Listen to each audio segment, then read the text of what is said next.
Yo, what's good? We're back with another one. It's showtime.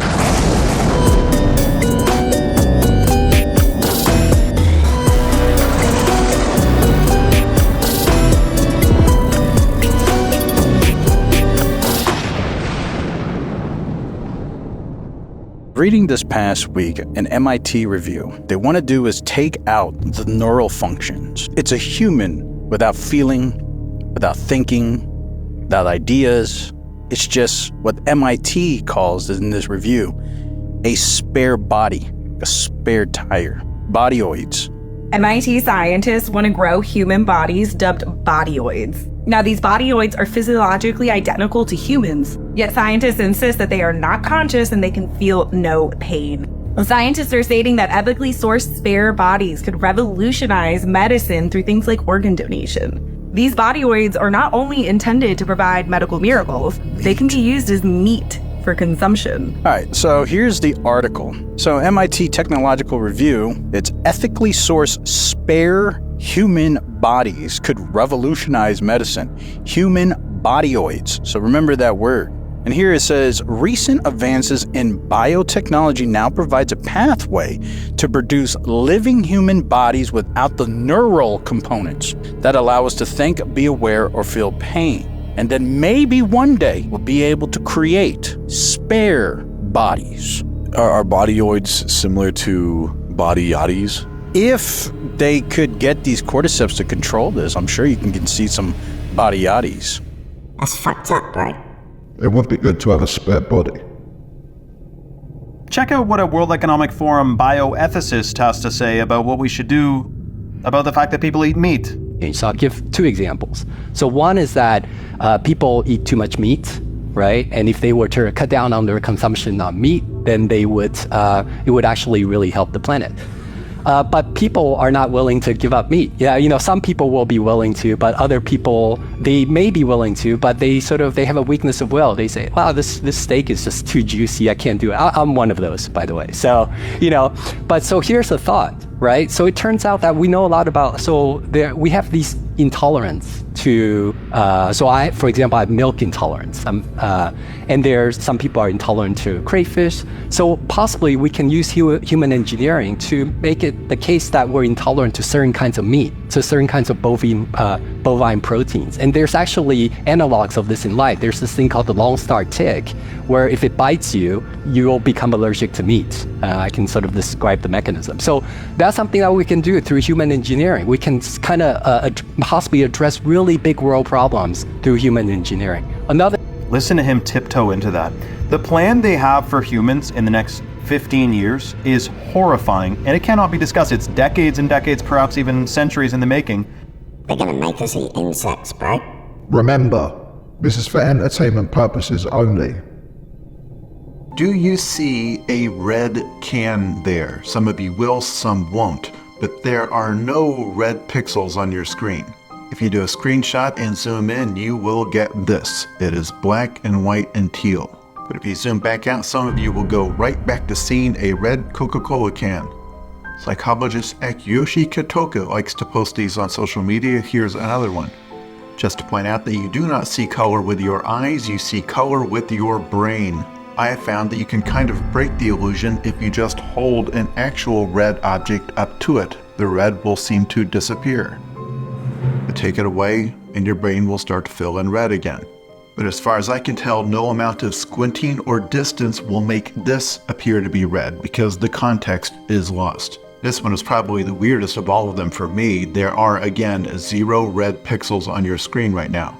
But this one actually stays kind of red for me even when zoomed in a little bit, especially if you pull your phone or your screen pretty far from your face. But get in close enough and it is just black and white and teal again. Exact same image. Every single thing you've seen in your entire life is a little bit of a lie. We're in a simulation. Nah, bro. It's just an optical illusion.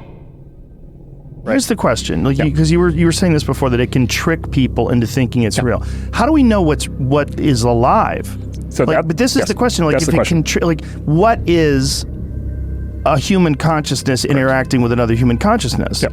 I mean, it is data. Yep. It is the understanding of the use of language, inflection, tone, the vernacular that's used in whatever region you're communicating with this person in to make it seem as authentic and normal as possible. Right. And you're doing this back and forth like a game of volleyball, right? Yep. This is what language is and a conversation is. If a computer's doing that, Yep. well, it doesn't have a memory. Well, but it does have memory. Yep. Well, it doesn't have emotions. Is that what we are? I don't know. Because if that's who we are, then that's all we are. Well- because the only difference is emotion and maybe biological needs, like the need for food, the need for sleep, the need for, for touch and love and all the weird stuff that makes people, Yeah. the emotional stuff. I think AI is really going to make people question what it is to be human. It's demonic, bro. Musicians are in real trouble. The one thing that humans have had as unique is creativity. A computer will never be able to be creative. That is gone. Our business has tested over 500,000 songs with consumers over the last 10 years. We're now testing AI songs, and a lot of those songs are being rated by consumers in the top 10% of songs that we've ever tested in terms of appeal. Forget about the personal connection. Won't all happen overnight, but over the next 5 years, that will be replaced largely by AI because it's cheaper. And it's going to be as good from a consumer perspective. And every artist in the world is a brand themselves. Some of them, most of them are not very successful brands. Some are hugely successful. That is what you've got to trade on.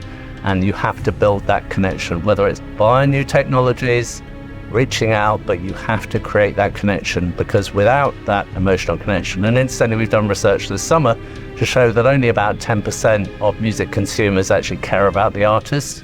There's something really wrong about using AI to make music. It's just not right. He said only 10% of people care, bro. Oh no, it is all kicking off right now among the Holy of Holies. Because as you know, the Vatican is currently gearing up to elect a new pope. But now, one convicted cardinal is demanding to be part of the conclave that chooses who it will be. This is Cardinal Giovanni Angelo Becciu, and not long ago, he was one of the most powerful figures in the Vatican. However, in 2023, Giovanni was convicted of embezzlement and fraud and was handed a 5.5-year prison sentence. In fact, he was the first ever cardinal to be convicted by the Vatican's criminal court. And on top of that, 3 years earlier, Pope Francis himself told Giovanni that he must resign all the rights and privileges of a cardinal. However, the reason he's currently not in jail is because he's launched an appeal, and apparently it's still under consideration, thus allowing him to continue living in an apartment in the Vatican. 2 years of consideration, huh? Anyway, despite this, Giovanni is now insisting that he does have the right to vote and be voted for. His argument as to why, well, Pope Francis invited him to an official cardinal meeting in 2022, which he claims automatically reinstates his cardinal privileges. Oh, and just adding to the drama, 2 other cardinals previously found guilty of sexual abuse may also be attending pre-conclave discussions, although they are ineligible to vote due to age, not the other part. This is turning into the movie real quick. So the question is, should Giovanni be allowed to participate, or should his sins damn him to the voteless? Fuck this guy, bro. We need to do another episode on the Vatican. Breaking news, there has been a massive power outage today, Monday, April 28th, across Spain, Portugal, and parts of southern France. This has left millions stranded with no electricity, no internet, no transportation, public transportation, no way to buy food or call for help, and it has people panic buying at the grocery store and stocking up on essentials in case this continues to last. This map here shows you the areas that are affected and have no power in red, and as you can see, major cities like Madrid, Barcelona, Porto, and Lisbon are all currently without power. Officials are reporting that the cause of this major power grid outage is due to a rare atmospheric phenomenon. I find the timing of this to be especially odd, considering that Klaus Schwab, the founder of the WEF, was ousted from his position just last week, a few days ago, and gave us this eerie warning last year. Pay insufficient attention to the frightening scenario of a comprehensive cyber attack, which would bring to a complete halt to the power supply, transportation, hospital services, our society as a whole. However this happened, I am hoping that it is resolved quickly so that the people in these areas can resume life as normal. It's a trial run, bro. I don't think it's anything to worry about.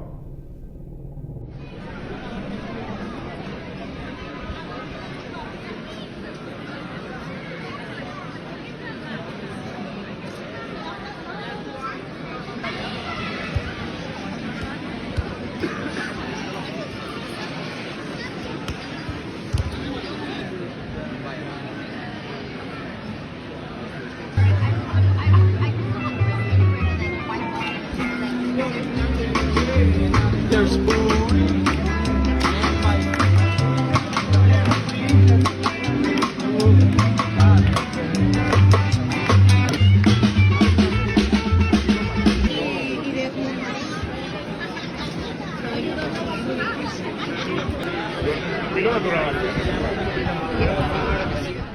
That guy knows what's up. It's really nice to see so many people not using their phones. Did you see that guy who removed people's phones from their hands? He took photos of people and then CGI'd the phones out. Oh, there we go. Oh, wow. All those people just sitting there staring.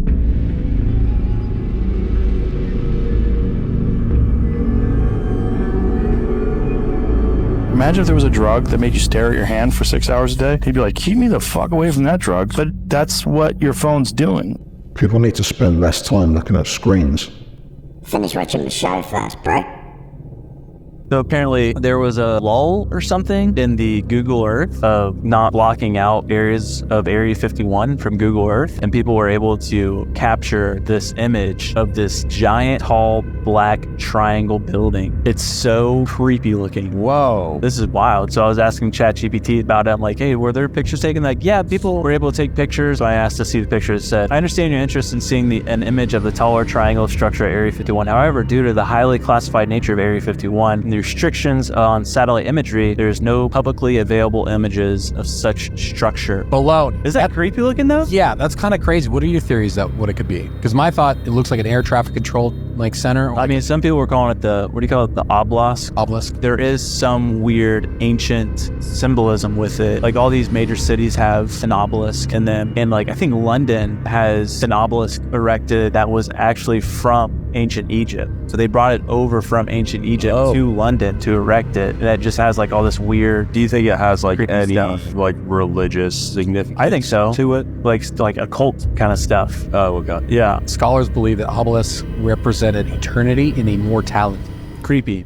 If there was something that tall there, someone would have seen it. Nah, bro. There's loads of parts you can't see. Perhaps you've heard of the 100th monkey experiment. Over a span of 30 years, scientists were researching a species of monkey called Macaca fuscata on an island in Japan. They were providing the monkeys with sweet potatoes by dropping them in the sand. The monkeys liked sweet potatoes, but they didn't like the sand and dirt so much. A few monkey children figured out that they could wash their sweet potatoes, and some of them taught the technique to their parents. Only a few of the adult monkeys did this though. This went on for some time until one day the monkeys who actually knew the technique hit critical mass. And bingo, the technique started spreading faster than it did before. Monkeys started learning it really easily across all of the Japanese islands nearby as well as on the mainland. They knew that there had to be something that wasn't yet understood about how a species is connected to itself. So what did we do? We tried it on humans. Our research team made a picture out of human faces. About 100 faces hidden within a single picture, but at first glance, you could only see about 6 or 7. They did several surveys with a few hundred people in Australia and said, all right, find the faces. Most people could only pick out 6, 7, 8, 9 or so, not many more. After that, the research team went to Britain and aired the picture on a closed cable BBC special that was shown only in England. They showed where all of the faces were, every last one. Half of the research team, which stayed in Australia, did the experiment again with new subjects. And lo and behold, people were just naturally able to see more faces. After this experiment, they knew that something definitely connects us all, and the field of noetics is learning more about it daily. It's mass consciousness. That's crazy, bro. It could explain why people built such similar structures all over the world. Meet Santiago, the small, strange mummy from Peru that's turning more heads than a UFO sighting in a NASA barbecue would. In all seriousness, he was found near the Nazca lines in Peru, tucked away in diatomaceous earth. preserved like a prehistoric time capsule, with 3 fingers, non-human proportions, and a skull that's, let's just say, not your average anatomy textbook size. Carbon dating puts him at over 1,000 years old. So, if this is a hoax, it's been in the works since like the Middle Ages. CT scans, yes. Full skeleton, organs intact. No wires, no duct tape, no suspicious seams. Furthermore, DNA tests, no match to any known human or animal species on Earth, which is science speak for we don't know what the heck this is. He was even presented to Congress in Mexico. Not exactly something that you would do with a papier-mâché art project. Now, whether this is proof of a lost species, ancient visitors, or something else entirely, well, that's up for debate, but it's hard to ignore. It's legit, bro. It seems like it, but there's something off about how they handled the release of it. Jesus Christ, guys, if you're worried about meteors hitting Earth, this one, Apotheosis, is the one to seriously worry about. Seriously, listen to this, guys. Oh, crap. For certain that Apophis, on Friday the 13th, April 2029, will get close enough to Earth that it will dip below Earth's communication satellites. It'll be the biggest, closest thing ever to come near Earth. The communication satellites are geosynchronous orbit. It's about 23,000 miles up. This will come in at 18,000 miles. There is an interval range where if it threads that keyhole, we call it a keyhole. It's a 700 mile range. If its orbit goes through that range, Earth's gravity will be just right, or rather, just wrong, so that it will alter its orbit so that it will hit us 7 years later. It'll be visible from northern Europe. It'll look like just a fast-moving, bright object across the night sky. We know for certain. So basically, if that does happen in 2036, so apparently when it passes in 2036, the Earth's own magnetic field could potentially slightly change the trajectory of Apotheosis. So when it next comes round 7 years after, boom! AI would have taken over by then, bro. It'll probably work out how to stop it. We're kind of preparing the U.S. population, at least, and by extension, the world population, into that reality that there is a presence here, and that we need to explain this presence. Because if they show up and we continue to do what we did before, previous decades, and they show up, there will be mass panic. But if you understand that these are real, and we have 5 years from 2022, or maybe now 4 years, if they come in 2027, for the U.S. government to prepare the people about what is up there. The word got out within the government that they're showing up in 2027, and we better be prepared, and if not, there's going to be a lot of explaining to do. And so I think that dialogue has happened within, inside the government, in certain areas inside the government, that we need to prepare, and that's why in 2017, that set a clock of 10 years. And why Lou Elizondo earlier in this year said, just find a hobby for 5 years. And I would say I've heard 2027 in a kind of an official capacity that I can't reveal. So I think I would say that people in the government are aware of something happening, and that there's limited time, a few more years to prepare the people, and that's what's ramping up this acceleration from the previous 7 decades of not even acknowledging it to now we are acknowledging it. It's happening in 2027, bro. I doubt it, mate. Check out our episode on Project Bluebeam, bro. Less than 24 hours. That's all it took to dig up the entire backstory of Luigi Mangione. If you haven't heard, he is the man who's been arrested for assassinating United Healthcare CEO Brian Thompson. Police say they know so much about him. He's an Ivy League graduate from Maryland, angry about his own and his family's treatment by the healthcare system. They even found a manifesto blaming corporate greed. They know how many books he's read. They know where he has donated money to in the past, where he ate that day, where he bought coffee. So if that's the case, why do we know so much about him and next to nothing about the shooter who nearly started a civil war months ago? We know almost nothing about that shooter who came a quarter of an inch from killing President-elect Donald Trump. We know nothing about his background, his motives, his movements that day. We haven't heard anything from investigators about the van full of explosives they originally claimed that he had on site. How did he get them? Or how he got that rifle into a secure area. Again, we know next to nothing. Why? Because authorities say their investigation's ongoing. No, it's not. The reason we know so much about the killer of a healthcare CEO and not about a near-presidential assassin is because those in power don't want you to know about him. They want you to forget him as quickly as possible. I ain't forgot, bro. We gotta do a deep dive episode.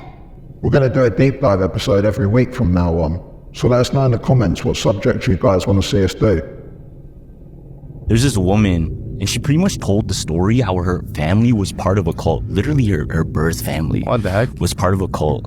And they would invite new kids to their home.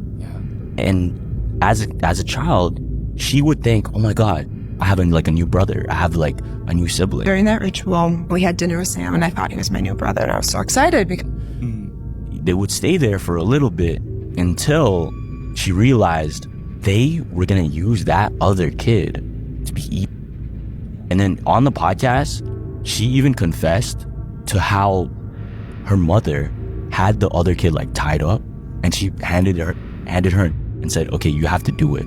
You have to, Yeah. And she couldn't put it to herself to do it. my mom was behind me, and she gave me a knife for my right hand, and she told me to do it to Sam. I wouldn't. I couldn't. And she was scared that her mother was gonna hurt her. Somebody else, part of the family, decided to do it right in front of her. My mom was saying, you have to do it, you have to do it. And she gave it to somebody else and did it themselves. Did your mom force you to eat Sam? Yes. That was my consequence for not sacrificing Sam. And later in the day, she was forced to eat the meat. Yeah. No. Straight up, forced to eat the meat. No. And she was saying how she wouldn't completely finish it. She would just chew it and then spit it out under a blanket or under a pillow and stuff like that. And I will say, I didn't eat any of them. I would chew it up, and then when my mom wasn't looking, I would put it under a blanket or in a milk glass. I don't understand how people got away with this. It was the 80s, bro. It was pretty fucked up.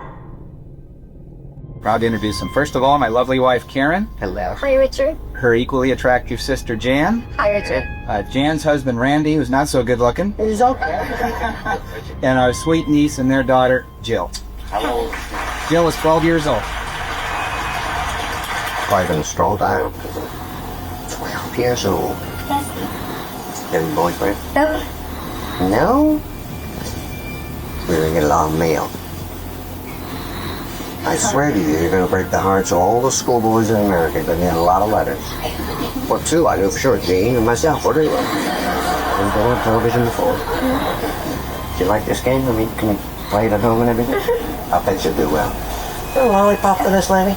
Yeah. Let's get a lollipop for her. Yeah. Yeah. Look at the speed Joel's moving, because he thinks if I stretch it out long enough, I'll get on camera here. But wait a minute, do you like grapes? Because if you don't, we'll get another flavor for them. No, it's okay, I like grapes. Thank you. You think I'm silly wasting time, don't you, with 12-year-old girls? Oh, no. About 8 years from now, I might get a call. I'll be in the motion picture retirement home. What a sick fuck. Yeah, that was fucked up. How was that guy just standing there while he was drooling over his kid? There are still threats of legal things even these days about whether the ship that was so close to us was the Californian or not. I mean, I saw that ship. Terribly close. And the other thing I'm saying is that I didn't see a ship 19 miles away. I saw a ship that was so close, and they said at the time it was less than 9 miles away. Now they're trying to say it was 19. I saw it. You know, it wasn't just lights on the horizon. You could see it was a ship. And I saw our rockets being fired, which that ship must have seen. Well, this inquiry says that they did see it, but they didn't think it was. a portent of danger, but I would have thought in the middle of the Atlantic, in the middle of the night, that rockets must be in trouble. I entirely agree with my dear Dr. Ballard's words. He said the whole thing was a tribute to man's arrogance. And I agree with that. That man can be so arrogant as to build something and claim that it is undestroyable, if you like. It's the most arrogant thing to say. And as I say, all these years later, this interest is profound. And it's because there was no need for anyone to die. No one should have died. Had she had enough lifeboats with 2.5 hours and a very smooth sea, nobody would have died. And one life is worth more than the whole ship, surely. That is what I saw, that is what I remember. And there are hardly any of us now to share this memory, of course. I'm the only living survivor now that can remember it and get about, so to speak. I don't think there's anyone that can really tell the whole story of it, except myself. It was JP Morgan, bro. They were getting rid of anyone who opposed the Federal Reserve. Remember, this is for entertainment purposes only. This underwater speaker is playing a song that's bringing coral reefs back to life. Can you guess what song it is? So basically, healthy coral reefs are full of sounds from all the wonderful marine life in them, and these sounds attract young fish and coral larvae. But when reefs are damaged, they go silent. So scientists worked out that if they played the sounds of healthy reefs near damaged ones, it actually tricked fish and coral larvae into returning to these areas, and it actually worked. In the Caribbean, they placed coral larvae on underwater speakers playing reef sounds, compared it to a control group nearby with no sound. They found that coral exposed to healthy reef sounds settled 70% more often, and in some spots up to 700% more. Coral reefs are among the most biodiverse habitats on the planet, but over the last 30 years, 25% of them have vanished and many more are in poor health. So simple solutions like this could help us initiate and accelerate reef recoveries. There's a lot we don't know about sound, bro. But we'll have to save that for next time. Hold up, Ted, we gotta do the giveaway. Leave a comment for a chance to win in our next episode. Let's do this, bro. Bang bang! Blah, blah. Pick something from our website and we'll send it straight out. That's TerryTedsTales.com. Shout out everyone buying the merch, bro. It's so great to see you guys are happy with the merch. We're gonna have the first batch of ashtrays shipping out soon. And as always, thanks for watching. Remember to like, comment and subscribe. And we'll see you in the next one.